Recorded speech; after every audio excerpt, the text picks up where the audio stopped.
Welcome to the Salmon Runs YouTube. Enjoy the video. You begin by choosing a watercolor paper canvas at 3000-4000 px and 300 dpi so washes read like real paint. Next, pick a watercolor brush set and set flow to 20-50% and wetness near 70% to mimic bleed. Once done, create 3 layers: base wash, texture layer, and detail layer, and lock the base. This makes adjustments non-destructive. It also helps you control opacity versus blending while you lay down the first wet wash. You now build color and form using wet-on-wet techniques. Use a low opacity, larger brush for soft gradients that blend naturally.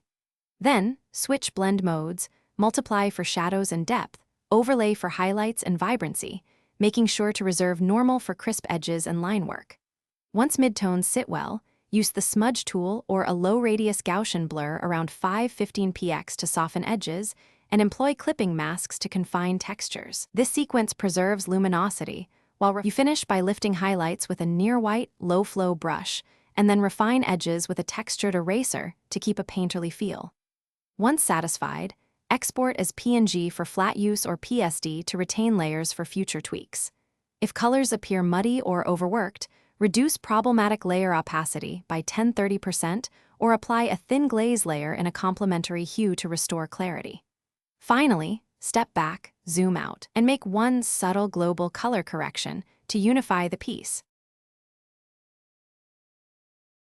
Thanks for watching. Consider subscribing if we helped you.